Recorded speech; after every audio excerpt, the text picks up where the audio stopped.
ನಮಸ್ಕಾರ ಸ್ನೇಹಿತರೆ, ಬಿಡದಿ ಟೌನ್ಶಿಪ್ ವಿವಾದ ನಿಮಗೀಗಾಗಲೇ ಚೆನ್ನಾಗಿ ಗೊತ್ತಿದೆ.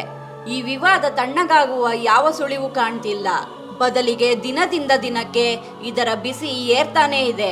ಬಿಡದಿ ಸುತ್ತಮುತ್ತಲು ಈಗ ಬರೀ ಹಸಿರು ಹೊಲ ಗದ್ದೆಗಳಷ್ಟೇ ಅಲ್ಲ, ಅದರ ಜೊತೆಗೆ ರಾಜಕೀಯದ ಭೀಕರ ಬಿರುಗಾಳಿಯೂ ಎದ್ದಿದೆ.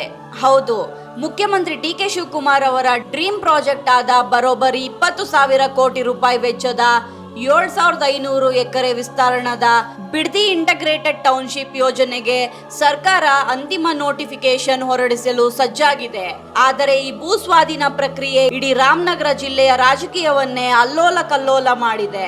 ರೈತರು ಹಾಗೂ ಸರ್ಕಾರದ ನಡುವೆ ಬಿಡದಿ ಟೌನ್ಶಿಪ್ ಜಟಾಪಟಿ ತೀವ್ರಗೊಂಡಿದ್ದು, ಯೋಜನೆಯ ಅಂತಿಮ ಅಧಿಸೂಚನೆ ಪ್ರಕಟ ಬೆನ್ನಲ್ಲೇ ರೈತರ ಆಕ್ರೋಶ ಸ್ಫೋಟಗೊಂಡಿದೆ.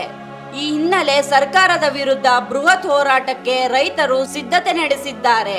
ಜೂನ್ 22ರಂದು ಬೃಹತ್ ಪ್ರತಿಭಟನೆಗೆ ಕರೆ ನೀಡಲಾಗಿದ್ದು, ಬಿಜೆಪಿ ಜೆಡಿಎಸ್ ಕೂಡ ರೈತರ ಹೋರಾಟಕ್ಕೆ ಸಾಥ್ ನೀಡೋಕೆ ಸಜ್ಜಾಗಿವೆ. ಈ ಬಿಡದಿ ಟೌನ್ಶಿಪ್ ವಿಷಯದಲ್ಲಿ ಒಂದೆಡೆ ರೈತರ ಭೂಮಿ ಉಳಿಸಲು ಎಚ್.ಡಿ. ಕುಮಾರಸ್ವಾಮಿ ಮತ್ತು ನಿಖಿಲ್ ಕುಮಾರಸ್ವಾಮಿ ಹೋರಾಟಕ್ಕೆ ಇಳಿದಿದ್ದಾರೆ. ಮತ್ತೊಂದೆಡೆ ಮಾಜಿ ಶಾಸಕ ಎ ಮಂಜುನಾಥ್ ಜೆಡಿಎಸ್ ಪರವಾಗಿ ಬ್ಯಾಟಿಂಗ್ ಮಾಡುತ್ತಿದ್ದಾರೆ. ಇತ್ತ ಡಿಕೆಶಿ ಆಪ್ತ ಶಾಸಕ ಎಚ್.ಸಿ. ಬಾಲಕೃಷ್ಣ ಅವರು ಜೆಡಿಎಸ್ ನಾಯಕರಿಗೆ ಕೌಂಟರ್ ನೀಡಿದ್ದಾರೆ. ಹಾಗಿದ್ರೆ ಬಿಡದಿ ಟೌನ್ಶಿಪ್ ವಿಚಾರಕ್ಕೆ ಸಂಬಂಧಿಸಿದಂತೆ ಯಾರ್ಯಾರು ಏನು ಹೇಳುತ್ತಿದ್ದಾರೆ, ಏನೆಲ್ಲ ಡೆವಲಪ್ಮೆಂಟ್ ಆಗ್ತಿದೆ, ರೈತರು ಏನು ಹೇಳುತ್ತಿದ್ದಾರೆ ಅನ್ನೋ ಬಗ್ಗೆ ನೋಡ್ತಾ ಹೋಗೋಣ. ಇವತ್ತಿನ ವಿಡಿಯೋದಲ್ಲಿ ನಾವು ಬಿಡದಿ ಟೌನ್ಶಿಪ್ನ ಈ ಹೈ ವೋಲ್ಟೇಜ್ ರಾಜಕೀಯ ಕದನದ ಕಂಪ್ಲೀಟ್ ಇನ್ಸೈಡ್ ಸ್ಟೋರಿಯನ್ನು ಬಿಚ್ಚಿಡಲಿದ್ದೇವೆ. ಅದಕ್ಕೂ ಮುನ್ನ ನೀವಿನ್ನು ನಮ್ಮ ಚಾನೆಲ್ಗೆ ಸಬ್ಸ್ಕ್ರೈಬ್ ಆಗಿಲ್ಲ ಅಂದ್ರೆ ಈಗಲೇ ಆಗಿ, ಹಾಗೆ ಪಕ್ಕದಲ್ಲಿರೋ ಬೆಲ್ ಐಕಾನ್ ಮೇಲೆ ಕ್ಲಿಕ್ ಮಾಡಿ. ಸ್ನೇಹಿತರೆ, ಈಗಾಗಲೇ ನಾವು ಈ ಬಿಡದಿ ಟೌನ್ಶಿಪ್ ಏನು, ಯಾಕೆ ಮಾಡಲಾಗುತ್ತಿದೆ, ಇದರ ಹಿನ್ನೆಲೆ ಬಗ್ಗೆ ಈಗಾಗಲೇ ಡೀಟೇಲ್ ಆಗಿರೋ ವಿಡಿಯೋ ಒಂದನ್ನು ಮಾಡಿದ್ದೇವೆ. ಇಂದಿನ ಈ ವಿಡಿಯೋದಲ್ಲಿ ಇವಾಗ ಆಗ್ತಿರೋ ಬೆಳವಣಿಗೆ ಏನು ಅನ್ನೋದನ್ನು ನೋಡ್ತಾ ಹೋಗೋಣ. ಮೊದಲಿಗೆ ಪ್ರಸ್ತುತ ಅಪ್ಡೇಟ್ ಏನಪ್ಪಾ ಅಂದ್ರೆ, ಈ ಬಿಡದಿ ಟೌನ್ಶಿಪ್ ಅನ್ನು ಭಾರತದ ಮೊದಲ AICT ಅಂತ ಹೇಳಿಕೊಳ್ಳುತ್ತಿರುವ ಮುಖ್ಯಮಂತ್ರಿ ಡಿ.ಕೆ. ಶಿವಕುಮಾರ್ ಅವರು ಭೂ ಸ್ವಾಧೀನ ಪ್ರಕ್ರಿಯೆಯನ್ನು ಅತ್ಯಂತ ವೇಗವಾಗಿ ಮುಗಿಸಲು ಆದೇಶಿಸಿದ್ದಾರೆ. ಈ ಪ್ರಕ್ರಿಯೆಯಲ್ಲಿ ಬೈರಮಂಗಲ, ಬನ್ನಿಗಿರಿ, ಹೊಸೂರು, ಕಾಂಚುಗಾರನಹಳ್ಳಿ ಸೇರಿದಂತೆ 9 ಹಳ್ಳಿಗಳ ಸುಮಾರು 7,500 ಎಕರೆ ಫಲವತ್ತಾದ ಭೂಮಿಯನ್ನು ಸ್ವಾಧೀನಪಡಿಸಿಕೊಳ್ಳಲಾಗುತ್ತಿದೆ. ಇದರ ಜೊತೆಗೆ ಡಿಕೆಶಿ ಅವರು ರೈತರಿಗೆ ಪ್ರತಿ ಎಕರೆಗೆ 2.5 ಕೋಟಿ ರೂಪಾಯಿ ಪರಿಹಾರ ಅಥವಾ 50ರಷ್ಟು ಅಭಿವೃದ್ಧಿಪಡಿಸಿದ ಭೂಮಿಯನ್ನು ಕೊಡುವ ಬಂಪರ್ ಆಫರ್ ನೀಡಿದ್ದಾರೆ. ಇಷ್ಟೇ ಅಲ್ಲ, ಯಾವ ರೈತರು ತಮ್ಮ ಭೂಮಿಯನ್ನು ಕೊಡೋಕೆ ಒಪ್ಪಲ್ವೋ ಅಂತ ರೈತರ ಹಣವನ್ನು ಕೋರ್ಟ್ನಲ್ಲಿ ಡೆಪಾಸಿಟ್ ಮಾಡಿ ಪ್ರಾಜೆಕ್ಟ್ ಮುಂದುವರಿಸುವುದಾಗಿ ಖಡಕ್ ಆಗಿ ಹೇಳಿದ್ದಾರೆ. ಇದಕ್ಕೆ ಜೂನ್ ಅಂತ್ಯದವರೆಗೆ ಟೈಮ್ ಕೊಡಲಾಗಿದೆ. ಈ ಮೂಲಕ ರಾಮನಗರ ಮತ್ತು ಕನಕಪುರ ಭಾಗದಲ್ಲಿ ತಮ್ಮದೇ ಆದ ಒಂದು ಲೆಗಸಿ ಕ್ರಿಯೇಟ್ ಮಾಡಲು ಡಿಕೆಶಿ ಪ್ಲಾನ್ ಮಾಡಿದ್ದಾರೆ. ಆದರೆ ಅವರ ಈ ಪ್ಲಾನ್ಗೆ ರಾಜಕೀಯ ಮುಖಂಡರಿಂದ ಹಾಗೂ ರೈತರಿಂದ ತೀವ್ರ ಆಕ್ರೋಶ ವ್ಯಕ್ತವಾಗುತ್ತಿದೆ. ಬನ್ನಿ, ಯಾರು ಏನು ಹೇಳುತ್ತಿದ್ದಾರೆ ಅಂತ ನೋಡ್ತಾ ಹೋಗೋಣ. ಮೊದಲಿಗೆ ಈ ಯೋಜನೆಗೆ ತೀವ್ರವಾಗಿ ವಿರೋಧ ಮಾಡ್ತಿರೋದು ಕೇಂದ್ರ ಸಚಿವ ಎಚ್.ಡಿ. ಕುಮಾರಸ್ವಾಮಿ. ಹೌದು, ಈ ಯೋಜನೆಗೆ ಕೇಂದ್ರ ಸಚಿವ ಎಚ್.ಡಿ. ಕುಮಾರಸ್ವಾಮಿ ಅವರು ಬ್ರೇಕ್ ಹಾಕಲು ನಿಂತಿದ್ದಾರೆ. ವಿಶೇಷ ಅಂದ್ರೆ 2006-2007ರಲ್ಲಿ ಎಚ್.ಡಿ.ಕೆ ಸಿಎಂ ಆಗಿದ್ದಾಗಲೇ ಈ ಬಿಡದಿ ಟೌನ್ಶಿಪ್ ಯೋಜನೆಗೆ ಮೊದಲ ಸಿದ್ಧತೆ ನಡೆದಿತ್ತು. ಆದರೆ ಈಗ ಕುಮಾರಸ್ವಾಮಿ ಉಲ್ಟಾ ಹೊಡೆದಿದ್ದಾರೆ. ಇದು ರೈತರ ಉದ್ಧಾರಕ್ಕಾಗಿ ಮಾಡ್ತಿರೋ ಯೋಜನೆಯಲ್ಲ, ಇದು ಅಧಿಕೃತ ಸರ್ಕಾರ ರಿಯಲ್ ಎಸ್ಟೇಟ್ ದಂಧೆ ಅಂತ ಡಿಕೆಶಿ ವಿರುದ್ಧ ಎಚ್.ಡಿ.ಕೆ ನೇರ ವಾಗ್ದಾಳಿ ನಡೆಸಿದ್ದಾರೆ. ಫಲವತ್ತಾದ ಕೃಷಿ ಭೂಮಿ, ಲಕ್ಷಾಂತರ ತೆಂಗು, ಅಡಿಕೆ ಮತ್ತು ಮಾವಿನ ಮರಗಳನ್ನು ನಾಶ ಮಾಡಿ 5,000ಕ್ಕೂ ಹೆಚ್ಚು ರೈತರ ಕುಟುಂಬಗಳನ್ನು ಬೀದಿಗೆ ತಳ್ಳಲು ಡಿಕೆಶಿ ಹೊರಟಿದ್ದಾರೆ ಅಂತ ಕುಮಾರಸ್ವಾಮಿ ಕಿಡಿಕಾರಿದ್ದಾರೆ. ಅಲ್ಲದೆ ಡಿಕೆಶಿ ವಿರುದ್ಧ ವೈಯಕ್ತಿಕ ದಾಳಿ ನಡೆಸ್ತಿರೋ ಕುಮಾರಸ್ವಾಮಿ, ಮುಖ್ಯಮಂತ್ರಿ ಡಿ.ಕೆ. ಶಿವಕುಮಾರ್ ರಿಯಲ್ ಎಸ್ಟೇಟ್ ದೊರೆ. 1999ರಲ್ಲಿ ಕೇವಲ 3 ಎಕರೆ ಹೊಂದಿದ್ದ ರಾಜ್ಯದ ಮುಖ್ಯಮಂತ್ರಿ ಆಸ್ತಿ ಈಗ 2023ರ ವೇಳೆಗೆ 1,400 ಕೋಟಿ ಹೇಗಾಯ್ತು? ಇಷ್ಟು ವೇಗವಾಗಿ ಶ್ರೀಮಂತರಾಗಿರುವುದು ಹೇಗೆ ಅಂತ ರೈತರಿಗೂ ಹೇಳಿ ಅಂತ ಕುಮಾರಸ್ವಾಮಿ ವ್ಯಂಗ್ಯ ಮಾಡಿದ್ದಾರೆ. ಜೊತೆಗೆ ರಾಜ್ಯ ಕಾಂಗ್ರೆಸ್ ಸರ್ಕಾರವೇ ಜನರ ಭೂಮಿಯನ್ನು ಲೂಟಿ ಹೊಡೆಯಲು ಹೊರಟಿದೆ. ನೇರವಾಗಿ ಮುಖ್ಯಮಂತ್ರಿಗಳೇ ರಿಯಲ್ ಎಸ್ಟೇಟ್ ಮಾಫಿಯಾ ದೊರೆಗಳ ಜೊತೆಗೆ ಕೈ ಜೋಡಿಸಿ ದಂಧೆ ನಡೆಸುತ್ತಿದ್ದಾರೆ. ಬಹುಪಾಲು ರೈತರ ಭೂಮಿ ಕೊಡಲು ತಯಾರಿಲ್ಲ. ಪೊಲೀಸರು ಮತ್ತು ರೌಡಿಗಳನ್ನು ಬಿಟ್ಟು ರೈತರನ್ನು ಬೆದರಿಸುವ ಕೆಲಸ ಮಾಡುತ್ತಿದ್ದಾರೆ.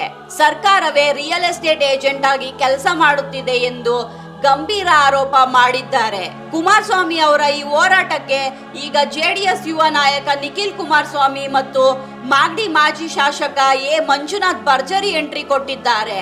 ಬಿಡದಿಯ ಬೈರಮಂಗಲ ಭಾಗದಲ್ಲಿ ನಡೆಯುತ್ತಿರುವ ರೈತರ ಪ್ರತಿಭಟನಾ ಧರಣಿಗೆ ಖುದ್ದಾಗಿ ಭೇಟಿ ನೀಡಿದ ನಿಖಿಲ್ ಕುಮಾರಸ್ವಾಮಿ ಕಾಂಗ್ರೆಸ್ ಸರ್ಕಾರದ ವಿರುದ್ಧ ಗುಡುಗಿದ್ದಾರೆ. ನಮ್ಮ ತಾತ ಎಚ್.ಡಿ. ದೇವೇಗೌಡರು ಮತ್ತು ತಂದೆ ಕುಮಾರಸ್ವಾಮಿ ಅವರು ಸದಾ ರೈತರ ಪರ. ಬಲವಂತವಾಗಿ ರೈತರ ಇಚ್ಛೆಗೆ ವಿರುದ್ಧವಾಗಿ 1 ಇಂಚು ಭೂಮಿಯನ್ನು ಸ್ವಾಧೀನ ಮಾಡಿಕೊಳ್ಳಲು ನಾವು ಬಿಡಲ್ಲ, ಬೇಕಿದ್ದರೆ ಜೈಲಿಗೆ ಹೋಗಲು ಸಿದ್ಧ ಅಂತ ನಿಖಿಲ್ ಎಚ್ಚರಿಕೆ ನೀಡಿದ್ದಾರೆ. ಇನ್ನೊಂದೆಡೆ ಜೆಡಿಎಸ್ನ ಪ್ರಮುಖ ನಾಯಕ ಎ ಮಂಜುನಾಥ್ ಅವರು ಈ ಭಾಗದ ರೈತರು ರೇಷ್ಮೆ ಹೈನುಗಾರಿಕೆ ನಂಬಿ ಸುಖವಾಗಿದ್ದಾರೆ. ಅವರಿಗೆ ಐಟಿ ಸಿಟಿ ಬೇಡ. ಡಿಕೆಶಿ ಅವರು ಕೇವಲ ಬಿಲ್ಡರ್ಗಳ ಲಾಭಕ್ಕಾಗಿ ರೈತರ ಹೊಟ್ಟೆಗೆ ಹೊಡೆಯುತ್ತಿದ್ದಾರೆ ಎಂದು ಆಕ್ರೋಶ ಹೊರಹಾಕಿದ್ದಾರೆ. ಜೆಡಿಎಸ್ ನಾಯಕರ ಈ ಎಲ್ಲ ಆರೋಪಗಳಿಗೆ ಡಿಕೆ ಶಿವಕುಮಾರ್ ಅವರ ಪರಮಾಪ್ತ ಮಾಗಡಿ ಶಾಸಕ ಎಚ್.ಸಿ. ಬಾಲಕೃಷ್ಣ ಅವರು ಅತ್ಯಂತ ಗಂಭೀರ ಹಾಗೂ ಸ್ಫೋಟಕ ಕೌಂಟರ್ ಕೊಟ್ಟಿದ್ದಾರೆ. ಸುದ್ದಿಗೋಷ್ಠಿ ನಡೆಸಿದ ಬಾಲಕೃಷ್ಣ ಕುಮಾರಸ್ವಾಮಿ ಅವರಿಗೆ ಇದೇ ಬಿಡದಿ ಟೌನ್ಶಿಪ್ ನೋಟಿಫೈ ಆಗಿರುವ ಜಾಗದಲ್ಲಿ ನಿಮ್ಮ ಪತ್ನಿ ಅನಿತಾ ಕುಮಾರಸ್ವಾಮಿ ಹೆಸರಲ್ಲಿ 60 ಎಕರೆ ಜಾಗ ಇಲ್ವಾ? ಆ ಜಾಗ ತಗೊಳ್ಳೋಕೆ ನಿಮಗೆ ದುಡ್ಡು ಎಲ್ಲಿಂದ ಬಂತು? ಆಲೂಗಡ್ಡೆ ಮಾರಿ ಆಸ್ತಿ ಮಾಡಿದ್ರಾ ಅಂತ ವೈಯಕ್ತಿಕ ದಾಳಿ ನಡೆಸಿದ್ದಾರೆ. ಅಷ್ಟೇ ಅಲ್ಲದೆ 2006ರಲ್ಲಿ ಕುಮಾರಸ್ವಾಮಿ ಅವರೇ ಈ ಪ್ರಾಜೆಕ್ಟ್ ಅನೌನ್ಸ್ಮೆಂಟ್ ಮಾಡಿದ್ದು. ನಂತರ ಬಿಜೆಪಿ ಜೆಡಿಎಸ್ ಸರ್ಕಾರ ಇದ್ದಾಗಲೂ ಇದನ್ನು ಯಾಕೆ ಡಿನೋಟಿಫೈ ಮಾಡಲಿಲ್ಲ? ಈಗ ಡಿಕೆಶಿ ಅವರು ರೈತರಿಗೆ ದೇವನಹಳ್ಳಿಗಿಂತಲೂ ಅತ್ಯುತ್ತಮ ಪರಿಹಾರ ಕೊಡುತ್ತಿದ್ದರೆ ಸಹಿಸಿಕೊಳ್ಳಲು ಆಗದೆ ಒಕ್ಕಲಿಗ ನಾಯಕತ್ವದ ದ್ವೇಷಕ್ಕಾಗಿ ಕುಮಾರಸ್ವಾಮಿ ಅವರು ಕಡ್ಡಿಯನ್ನು ಗುಡ್ಡ ಮಾಡುತ್ತಿದ್ದಾರೆ ಅಂತ ಬಾಲಕೃಷ್ಣ ತಿರುಗೇಟು ನೀಡಿದ್ದಾರೆ. ಹಾಗೆ ರೈತರ ಸಲುವಾಗಿ ನಾನು ಬಿಡದಿ ಪ್ರಾಜೆಕ್ಟ್ ಅನ್ನು ಕೈ ಬಿಡಲು ಒಪ್ಪಿದ್ದೆ ಅಂತ ಕುಮಾರಸ್ವಾಮಿ ಅವರು ಚಾಮುಂಡೇಶ್ವರಿ ಮೇಲೆ ಪ್ರಮಾಣ ಮಾಡಲಿ ಅಂತ ಸವಾಲನ್ನು ಕೂಡ ಹಾಕಿದ್ದಾರೆ. ಕೇವಲ ಹೇಳಿಕೆಗಳಿಗೆ ಜೆಡಿಎಸ್ ನಾಯಕರು ಸುಮ್ಮನಾಗಲಿಲ್ಲ. ಬಿಡದಿ ಟೌನ್ಶಿಪ್ ಯೋಜನೆ ವಿರೋಧಿಸಿ ಜೆಡಿಎಸ್ ಪಕ್ಷವು ಜೂನ್ 21ರಂದು ಈ ಯೋಜನೆಯಲ್ಲಿ ಬರುವ 26 ಹಳ್ಳಿಗಳಲ್ಲಿ ಬೃಹತ್ ಪಾದಯಾತ್ರೆ ಹಮ್ಮಿಕೊಂಡಿದೆ. ಪಕ್ಷದ ಮುಖಂಡರು, ಕಾರ್ಯಕರ್ತರು ಹಾಗೂ ಸಂತ್ರಸ್ತ ರೈತರೊಂದಿಗೆ ಪಾದಯಾತ್ರೆ ನಡೆಯಲಿದೆ. ಬಿಡದಿಯ ಅಳ್ಳಾಳು ಸಂದ್ರದಲ್ಲಿ ಮಾಧ್ಯಮಗೋಷ್ಠಿ ನಡೆಸಿದ ಜೆಡಿಎಸ್ ಯುವ ನಾಯಕ ನಿಖಿಲ್ ಕುಮಾರಸ್ವಾಮಿ ಮುಂದಿನ ಹೋರಾಟದ ರೂಪರೇಷ್ಮೆಗಳ ಬಗ್ಗೆ ಮಾಹಿತಿ ನೀಡಿದ್ದಾರೆ. ಬಿಡದಿ ಟೌನ್ಶಿಪ್ ಹೆಸರಿನಲ್ಲಿ ಸರ್ಕಾರ ನಡೆಸುತ್ತಿರುವ ಅನ್ಯಾಯದ ಭೂ ಸ್ವಾಧೀನದ ವಿರುದ್ಧ ನಮ್ಮ ಹೋರಾಟ ಈಗ ಬೀದಿಗೆ ಬಂದಿದೆ. ಇದೊಂದು ಸರ್ಕಾರದ ರಿಯಲ್ ಎಸ್ಟೇಟ್ ಯೋಜನೆಯಾಗಿದೆ, ಸಂಪೂರ್ಣವಾಗಿ ಹಣ ಲೂಟಿ ಮಾಡುವ ಯೋಜನೆಯಾಗಿದೆ ಎಂದು ಆರೋಪಿಸಿದ್ದಾರೆ.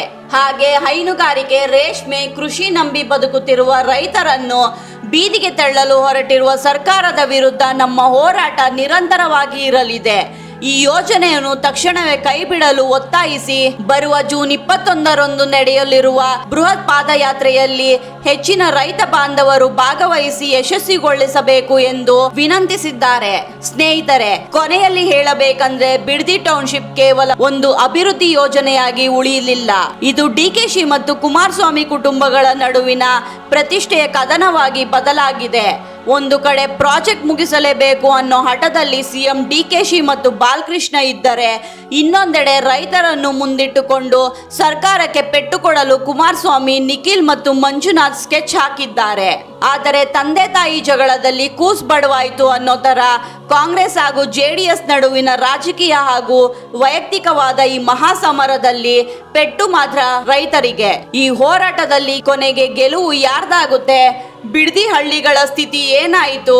ಕಾದ್ ನೋಡಬೇಕಾಗಿದೆ. ನಿಮ್ಮ ಪ್ರಕಾರ ಬಿಡದಿ ಟೌನ್ಶಿಪ್ ಆಗ್ಬೇಕಾ ಬೇಡವಾ? ನಿಮ್ಮ ಅನಿಸಿಕೆಗಳನ್ನು ಕೆಳಗೆ ಕಮೆಂಟ್ ಬಾಕ್ಸ್ ನಲ್ಲಿ ತಿಳಿಸಿ.